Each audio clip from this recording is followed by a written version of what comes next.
Mesdames, Messieurs, frères et sœurs, chers amis, bonjour et bon sabbat dans le Seigneur. Frères et sœurs, bon sabbat dans le Seigneur. Je sais que vous êtes très heureux d'être dans la maison de Dieu et nous devons dire merci à Dieu et nous devons vraiment le remercier pour cette grande opportunité qu'il nous accorde parce que c'est toujours une grâce de nous retrouver dans la maison de notre Père. Nous y sommes pour l'adorer, nous avons fait monter des chants de louange à Dieu et nous sommes prêts maintenant à recevoir le message que Dieu veut nous adresser en ce matin. J'aimerais vous inviter à vous fermer les yeux pour prier. Notre tendre Père Céleste, encore une fois, nous voulons invoquer ton nom. Nous voulons entendre ta voix nous parler. Révèle-toi et utilise ton serviteur pour proclamer ta parole et édifier chaque adorateur, car nous t'en prions en Jésus pour ta gloire. Amen. Le 9 avril 2003, les Américains ont renversé Saddam Hussein. Et il y a une image qui reste fixée dans tous les esprits. L'image d'une grande statue qui a été renversée. C'était sur la place de Bagdad. Et les Irakiens qui étaient présents à ce moment-là ont hurlé de joie. Parce que pour eux autres, la chute de la statue symbolisait la fin du régime. Probablement l'histoire va donner un démenti, mais la question que l'on doit se poser, est-ce que la situation de l'image traduit toujours la réalité de l'objet? Est-ce qu'il y a toujours une bonne corrélation entre l'état de l'image et l'objet? Est-ce que l'image renvoie toujours à la situation exacte de l'objet ou bien est-ce l'objet qui renvoie à la situation de l'image? Quand l'image de Dieu, l'homme, mâle et femelle, cette image de Dieu a chuté en Éden, est-ce que cela a affecté l'objet réel? Est-ce que cela a affecté Dieu? Le message de ce matin veut nous porter à réfléchir sur notre situation en tant qu'image de Dieu et surtout comment nous devons être de bons gestionnaires à l'image de notre Maître. Parce que nous avons été créés à l'image de Dieu, nous devons être comme il est, comme l'objet réel. Une étude du récit de la Genèse, le récit des origines, qui nous présente cette création de l'homme en tant qu'image de Dieu, et nous présente aussi qui est ce Dieu dont nous sommes l'image, doit nous permettre de comprendre qui nous devons être vraiment en tant qu'image, qui nous devons être en tant que gestionnaire encore aujourd'hui. Essayons de nous rappeler tout simplement dans quelles circonstances ce récit a été rédigé. Le livre de la Genèse, c'est le deuxième livre rédigé par Moïse, parce que le premier, c'est le livre de Job. Ce livre a été rédigé tandis que Moïse se retrouvait dans le désert de Madian. Et là, au désert de Madian, Moïse était en train de recevoir la formation pour devenir le libérateur du peuple de Dieu. On parle de libérateur du peuple de Dieu, mais en fait, il s'agit de la libération d'un groupe d'hommes et de femmes qui va devenir un peuple après la libération. Parce qu'en fait, c'est à partir de l'Exode que Israël va vraiment devenir un véritable peuple, puisque étant dans l'esclavage, ce prétendu peuple n'en était pas vraiment un, puisqu'il n'avait pas la volonté d'exercer ce qu'il croyait ou ce qu'il pensait croire. Et le peuple qui se retrouve en Égypte va recevoir un message de la part de Moïse. Et ce message va être: Dieu va vous délivrer, Dieu va vous faire sortir d'Égypte. Mais la question déjà que Moïse pose à Dieu au moment de son appel, et quand ils vont demander qui est ce Dieu, quelle va être ma réponse? Et Dieu de dire à Moïse: tu vas dire celui qui s'appelle Je suis. Cela signifie que Israël devait savoir qui est ce Dieu qui veut le délivrer. Qui est ce Dieu qui prétend le délivrer? Et c'est pour faire connaître à Israël en esclavage qui est ce Dieu libérateur que ce texte a été écrit. Et le premier chapitre de la Genèse révèle qui est ce Dieu. D'ailleurs, au premier verset de Genèse, chapitre 1er et le verset 1, ce Dieu se révèle. Au commencement, que dit Genèse 1, verset 1er, Dieu créa les cieux et la terre.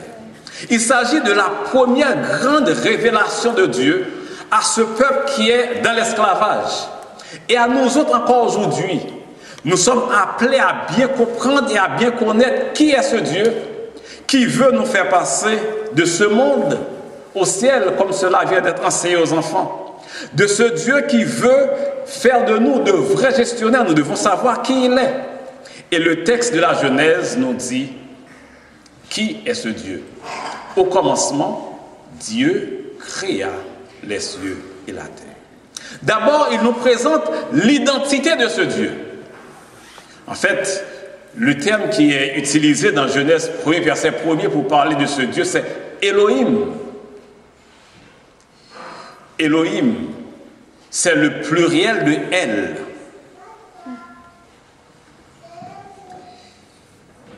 Elohim, un pluriel, tandis que le verbe se retrouve au singulier. Bereshit bara Elohim. Au commencement, Dieu, au pluriel, créa. Mais il n'y a pas de faute. Parce que ce Dieu, il est un. Ce Dieu, même s'il y a plusieurs personnes, agit dans une collégialité. Ce Dieu, même s'il y a plusieurs personnes, même s'il est formé de plusieurs personnes, agit dans l'unité. Au commencement, Elohim créa. L'identité de ce Dieu nous est révélée d'abord à travers son nom. Parce que Elohim, le pluriel de El, c'est le nom divin qui traduit toute la majesté de Dieu. C'est le nom divin qui traduit toute la transcendance de Dieu, un Dieu qui est grand, un Dieu qui est au-dessus de tous les dieux, un Dieu qui se présente comme étant le roi des rois, et c'est lui qui vient pour délivrer Israël. Israël est appelé à le comprendre et à le connaître. Parce que le Dieu qui vient le délivrer, il n'est pas n'importe quel Dieu. Il est le Dieu souverain, suprême, créateur des cieux et de la terre. Et je dirais aux non-hébraïsants que le pluriel utilisé en hébreu n'est pas toujours comme notre pluriel en français, parce que en hébreu il y a 3 nombres pour les noms. Il y a le singulier qui est 1, il y a le duel qui est 2, et il y a le pluriel qui est 3 et plus. Cela c'est que quand le texte parle de Elohim, le Dieu créateur, il parle de Dieu qui se retrouve non pas en une personne, non pas en 2 personnes, mais un Dieu qui se retrouve en 3 personnes. Parce que le pluriel, ce n'est pas 2, mais le pluriel, c'est à partir de 3. Et ce Dieu, il crée les cieux et la terre.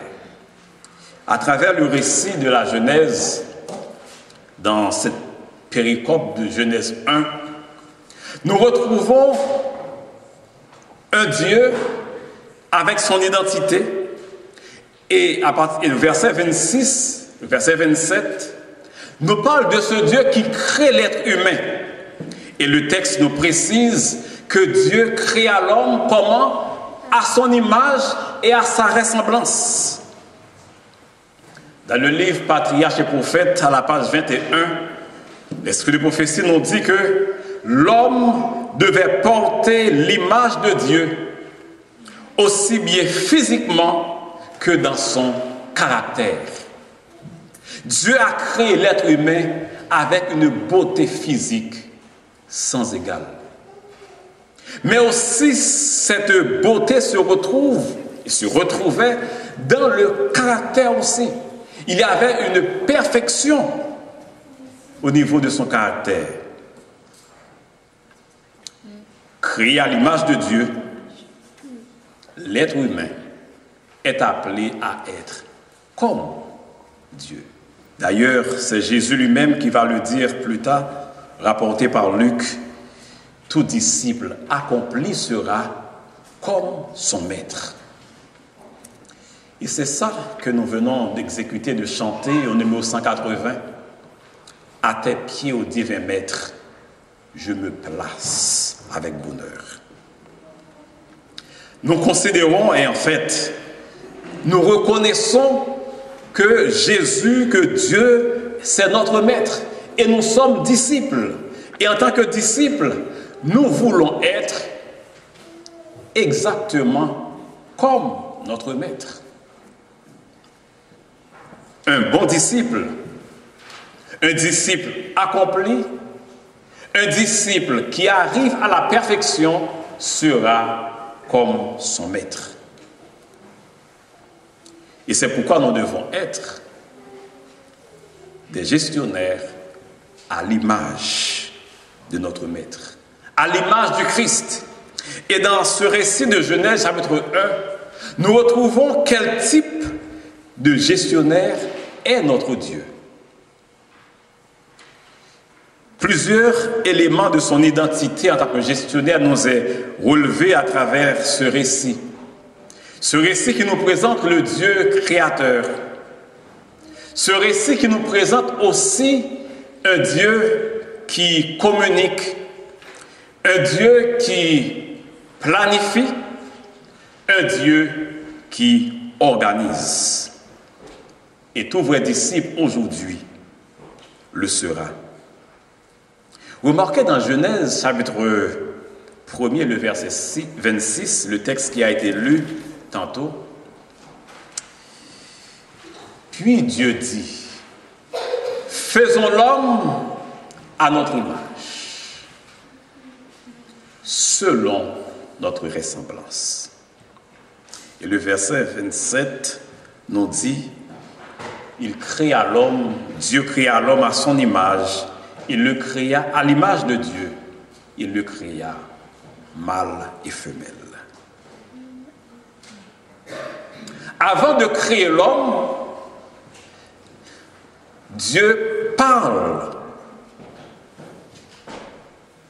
Et il parle, ces personnes de la Trinité parlent à eux-mêmes. Faisons l'homme. Il y a un conseil qui est tenu entre les membres de la divinité. Il y a un conseil qui est tenu, il y a une planification qui est faite. Faisons l'homme. Il y a un plan qui a été établi. Et remarquez, ce verset précise, Dieu ne veut pas seulement créer un être humain, mais il a un objectif dans sa création. Quel est son objectif? C'est de créer l'homme à son image. Pas simplement de créer l'homme, Pas seulement de travailler et puis un être est sorti, mais il veut qu'à la fin, cet être qui est créé soit à son image. Il a un objectif. Et son objectif n'est pas n'importe quel objectif, mais un objectif de perfection. Parce que l'être qui doit être créé sera comme Dieu.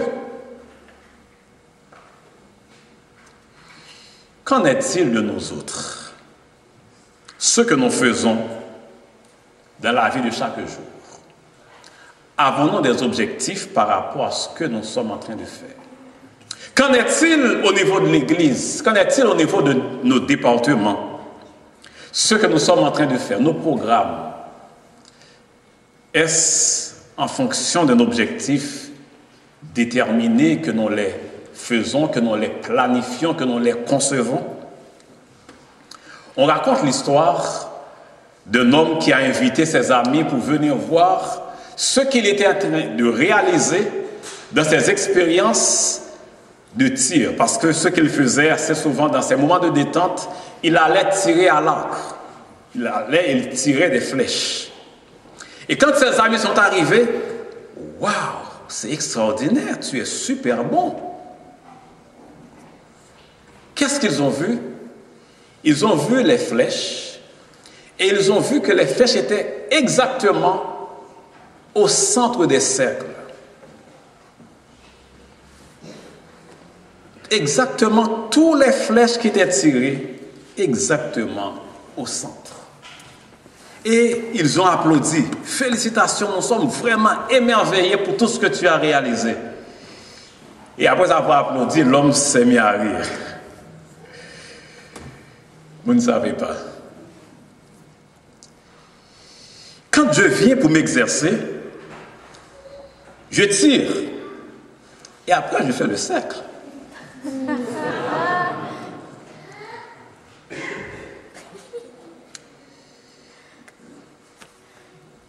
Il nous arrive parfois d'agir comme cet homme. Après avoir conçu nos programmes ou exécuté nos programmes, nous déduisons nos objectifs. Après avoir agi dans la vie, après avoir travaillé, et nous déduisons que c'est là que je voulais arriver. Dieu a établi ses objectifs avant. Et les bons objectifs sont établis avant. Et c'est quand on établit des objectifs avant la conception des programmes, avant l'élaboration des programmes, que nous pourrons vraiment mesurer, évaluer nos objectifs. C'est parce que Dieu, lui, il a fixé un objectif et son objectif était élevé. Il veut créer l'être humain semblable à lui. C'est ce que nous dit le verset 26. Et au verset 27, il dit que Dieu a créé l'homme. Comment est-ce qu'il l'a créé? À son image et à sa ressemblance. Cela signifie que Dieu a un objectif. Il a travaillé à la réalisation de cet objectif. Mais comment est-ce qu'au verset 27, il peut dire que l'homme a été créé à l'image de Dieu? C'est parce qu'il fait une évaluation. C'est parce qu'il prend un recul par rapport à ce qui a été fait. Il regarde l'être humain, il se regarde lui, et il voit que l'homme est parfaitement à sa ressemblance, l'homme est parfaitement à son image, et il peut dire vraiment, il peut constater que l'homme a été créé à son image et à sa ressemblance. Qu'en est-il de nous autres aujourd'hui? Que ce soit dans notre vie personnelle, que ce soit en tant que chrétien, dans notre vie, dans notre relation avec Dieu, est-ce qu'il nous arrive d'établir des objectifs? Mais il ne suffit pas de se fixer des objectifs, Mais ça dépend de quel objectif on se fixe.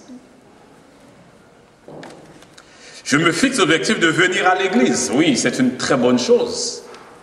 Mais il ne suffit pas que je me fixe l'objectif de venir à l'église. Je dois me fixer l'objectif de venir à l'église à l'heure.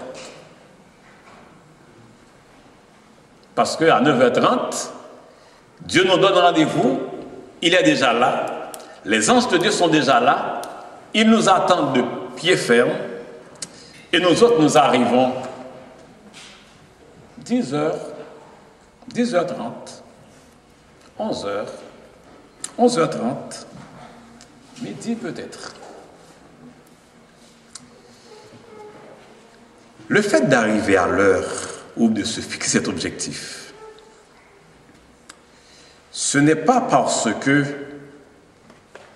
au cours de la semaine, je fais l'effort pour aller au travail à l'heure. Là, ce serait me fixer un mauvais objectif. Parce que je me fixe un objectif par rapport à une réalité terrestre. Dieu dit, faisons l'homme à notre image. Il fixe l'objectif par rapport à la réalité céleste. Cela signifie que nos objectifs de chrétiens, nous sommes appelés à les fixer par rapport à une réalité céleste. Si je me fixe l'objectif de venir à l'église à l'heure, ce n'est pas parce que au travail, je vais faire l'effort pour être à l'heure. Mais c'est parce que notre Dieu, il est un Dieu d'ordre. C'est parce que nous voulons plaire à Dieu. C'est parce que nous devons honorer Dieu. Au niveau de nos départements, les objectifs que nous nous fixons sont de quelle nature? Ou encore, quel est le modèle qui doit nous servir d'objectif? Parce que l'objectif qu'on se fixe, c'est par rapport à un modèle. En créant l'homme, Dieu établit un plan. Il va créer l'être humain en fonction de modèles. Et ce modèle, c'est le modèle divin. Faisons l'homme à notre image. Faisons l'homme d'après le modèle divin. Et plus tard, c'est exactement la même démarche qu'il va adopter lors de la construction du sanctuaire. Dieu demande à Moïse de créer, de faire un sanctuaire suivant le modèle qui lui a été montré sur la montagne, ou encore d'après le modèle céleste. Nos objectifs doivent être fixés d'après le modèle céleste. J'aime prendre plaisir à dire que nous sommes une église bénie. Parce que Dieu, il a tout prévu sur la façon dont nous sommes appelés à fonctionner. Parce que Dieu a donné des révélations dans la Bible, Dieu a donné des révélations dans les livres de l'Esprit de prophétie, et tous les départements au niveau de l'Église vont trouver au moins un livre de l'Esprit de prophétie qui dit dans les détails comment fonctionner. Cela signifie que ce que nous sommes appelés à nous fixer comme objectif, c'est d'après le modèle céleste, d'après la révélation ou les révélations que Dieu lui-même il a données à son Église. Et quand nous nous fixons des objectifs par rapport à ce que Dieu lui il a donné, nous avons de bons objectifs. Mais si je me fixe des objectifs par rapport à des modèles terrestres, j'emprunte la voie de la déchéance. Et c'était exactement ce que Israël a connu. Quand Israël avait demandé un roi, ils avaient demandé un roi en regardant les autres peuples pour être comme les autres peuples. Et en ce sens, ils se sont fixés un objectif pour avoir un roi. Mais cet objectif, c'était en fonction de modèles terrestres. Nos objectifs doivent être fixés en fonction du modèle céleste que Dieu lui-même, il établit, que Dieu lui-même, il définit. Et quand nous fixons nos objectifs d'après le modèle divin, nous travaillons à l'accomplissement de cet objectif. Et comme Dieu l'a fait, nous prenons un recul par rapport à ce que nous réalisons pour évaluer ce que nous faisons et voir est-ce qu'il y a des écarts par rapport à ce modèle que Dieu lui-même il a établi.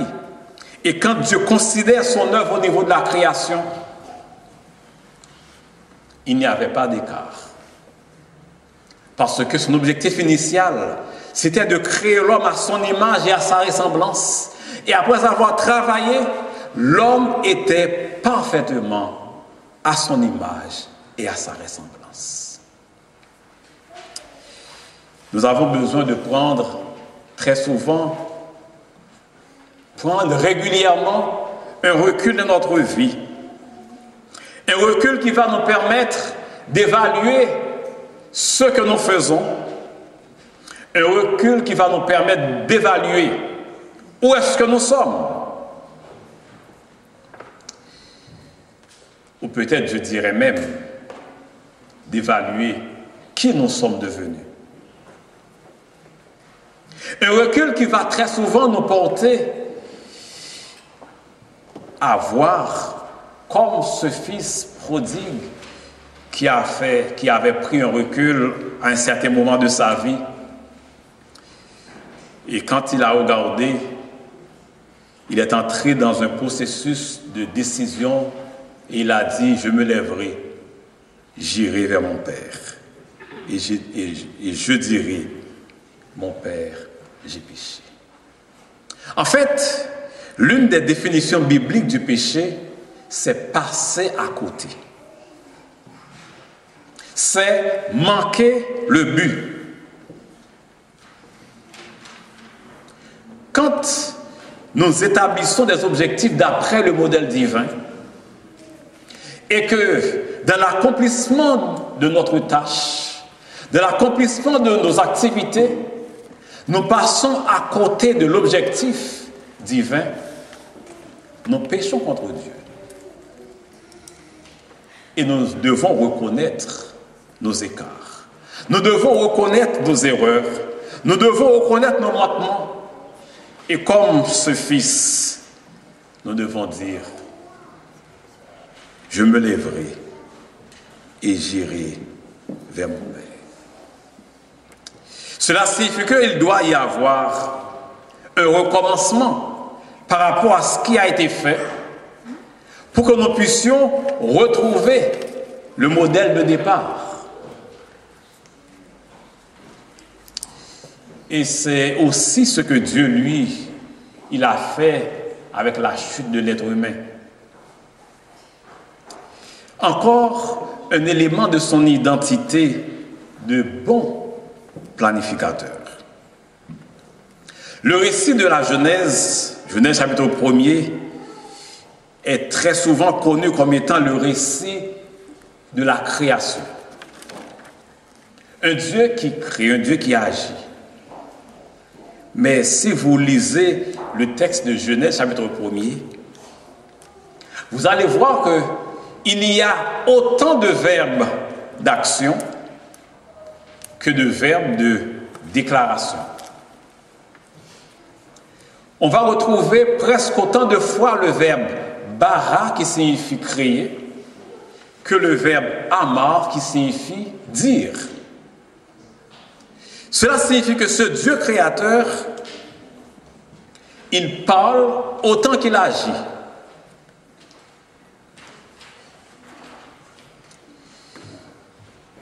Tout ce qu'il va faire, il le dit.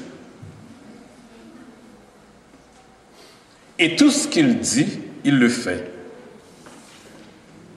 C'est un Dieu qui communique ses projets, qui communique ses plans. Genèse 1, verset 26, en est un exemple, tout comme nous le trouvons à travers tout le chapitre. Et ce principe de transparence de Dieu va être généralisé dans l'institution du prophétisme en Israël, quand Dieu dit qu'il ne fait jamais rien sans le révéler à ses serviteurs, les prophètes. Il est un Dieu qui communique, un Dieu qui parle. Et là encore, nous devons nous interroger pour nous demander, sommes-nous des gestionnaires à l'image de Dieu? Tous les bons plans, les beaux projets que nous avons conçus dans nos départements, dans quelle mesure tous ces bons plans, ces beaux projets sont divulgués, sont présentés, sont connus de tout le monde? C'est aussi à se demander dans quelle mesure ce que nous avons planifié, ce que nous avons conçu, nous avons élaboré, dans quelle mesure nous les réalisons. Est-ce qu'ils ne sont pas trop souvent ou parfois restés uniquement sur le papier? Dieu conçut ses plans et il les met en exécution. Dieu dit, faisons l'homme à notre image, et il le fait. Il y a une congruence entre le dire et le faire. Ce qu'il dit, c'est exactement ce qu'il fait. Sommes-nous des gestionnaires à l'image de notre Maître?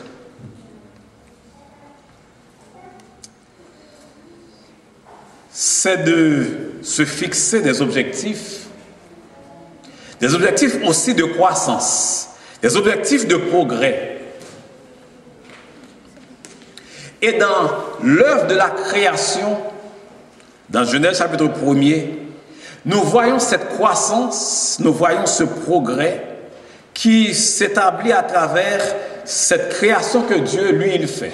Genèse chapitre 1er et le verset 2 nous dit dans quel état se retrouve la terre au moment de cette création. Le texte nous dit que la terre était comment? Informe et vide.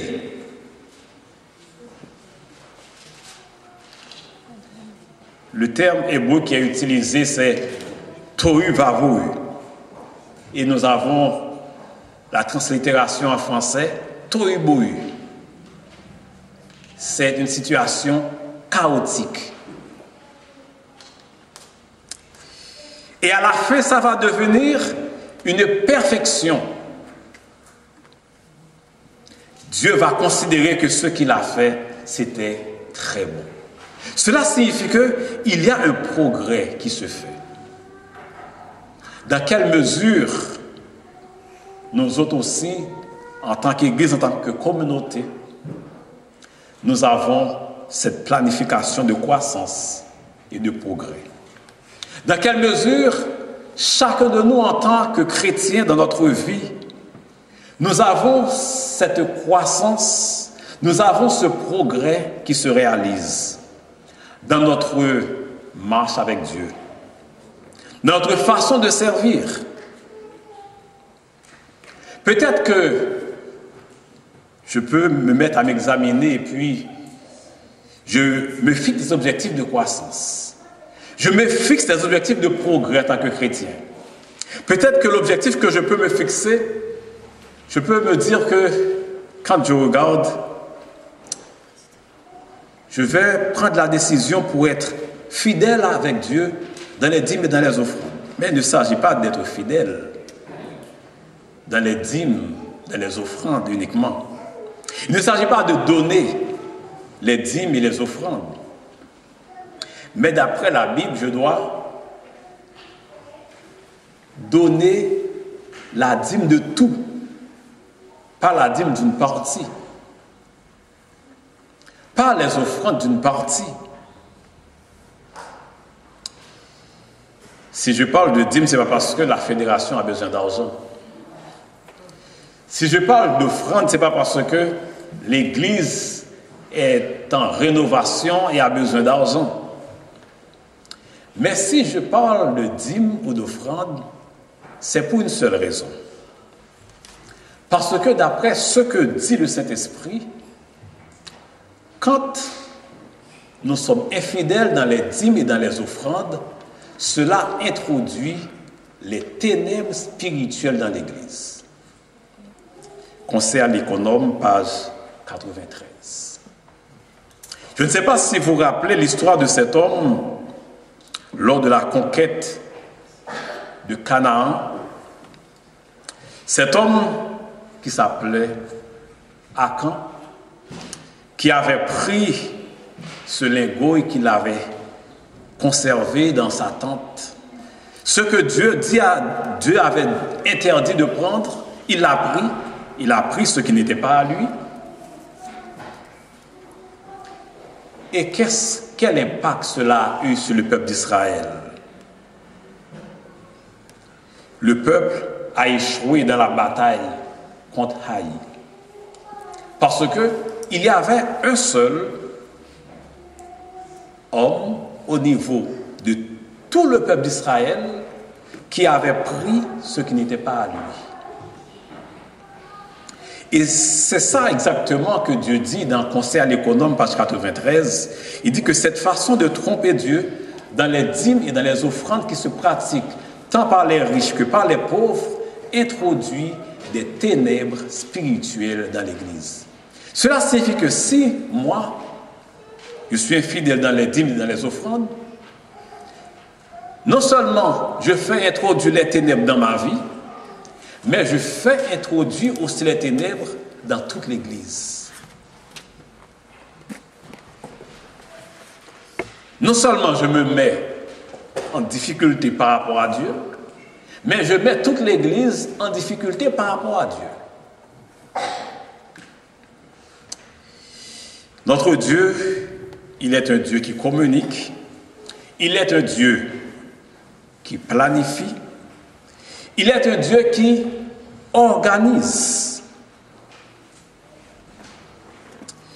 Il a organisé cette terre tohu-bohu en une terre édénique pour que l'être humain, l'homme et la femme puissent y habiter. Mais vous savez ce qui est arrivé? Le péché est entré dans le monde. Nos premiers parents, ils ont chuté. Et dans Patriarches et Prophètes, page 552, nous lisons: le péché a souillé et presque oblitéré l'image de Dieu en l'homme. C'est pour restaurer cette image que le plan du salut a été formé et qu'un temps d'épreuve nous a été accordé. Revenir à la perfection originale, tel est l'objectif principal de notre vie présente. L'objectif principal de notre vie présente, c'est quoi? Revenir à la perfection originale. Dieu a planifié de créer l'homme à son image et à sa ressemblance. Il l'a fait. Mais le péché est arrivé. Dieu a un autre plan. Il a un plan de secours. Le plan de la rédemption. Et remarquez, ce qui arrive, c'est que Dieu a créé l'homme dans un état de perfection. Il y a quelque chose qui est arrivé. Dieu vient avec un plan de secours, mais le plan de secours possède le même objectif que le plan de départ. Le plan de secours a comme objectif de ramener l'homme à la perfection originale. Dans l'établissement de nos activités, de nos plans, de nos programmes, comme Dieu aussi, à l'image de notre Maître, nous avons besoin de plans de secours. Nous avons besoin de plan B. Mais ces plans de secours ne sont en fait que d'autres stratégies pour arriver au même objectif de départ. Parce que l'objectif de départ, c'est l'objectif qui est établi par Dieu lui-même, qui est l'objectif de perfection. Nous avons besoin de prendre ce recul pour faire cette évaluation afin de comprendre dans quelle situation et à quel point où l'on est. On raconte l'histoire d'un jeune homme. Ce jeune homme, c'est quelqu'un qui aimait les œuvres d'art. Et un jour, il est sorti pour aller visiter un musée. Et quand il est entré, il a vu un tableau extraordinaire. Et il est resté à regarder le tableau. Immobile. Il est tellement émerveillé par le tableau que le temps est passé. Il n'a pas vu passer le temps. C'était déjà l'heure de fermer. Et le gérant est venu le retrouver. C'est l'heure, je dois fermer. Tu ne peux pas rester à regarder le tableau. Je comprends que tu peux aimer le tableau, mais on doit fermer, par conséquent, tu dois partir. Très malheureux, le jeune homme est parti. À la grande surprise du gérant, le lendemain, de très tôt, une fois les portes ouvertes, qui est-ce qui est là? Le même jeune homme, à la même place. Qu'est-ce qu'il fait? Il regarde le tableau. Il l'aime. Il demande au gérant, est-ce que c'est possible d'acheter ce tableau? Mais non. Ce n'est pas à vendre. Il reste, il regarde le tableau. Il regarde le tableau. Il regarde le tableau. Il est parti chez lui. Le surlendemain, il est revenu à la même place. La même chose, regardant le tableau. Il rentre chez lui. Et ça se répète. Se répète. Et se répète encore. Mais sauf que, à chaque fois qu'il rentre chez lui, il est allé travailler pour reproduire ce qu'il a vu. Et c'est pourquoi chaque jour il vient passer du temps à contempler le tableau. Et à la fin, ce jeune homme a réalisé un tableau exactement comme le tableau qu'il a contemplé au musée. Et il l'a exposé. Plusieurs sont venus, ils ont regardé le tableau. Waouh! Quel beau tableau! Les uns et les autres étaient émerveillés par le tableau qu'ils ont vu. Et quand ils ont regardé le tableau, ils ont félicité le jeune homme. Tu as de grands talents, tu as réalisé un si beau tableau. Et la réponse du jeune homme, ce n'est qu'une reproduction. Vous pouvez aller au musée et là vous allez voir l'original. Dieu nous a créés à son image. C'est dans la contemplation du Christ, dans l'observation quotidienne de sa vie, dans la méditation et la prière sur son caractère, que nos vies seront transformées à son image.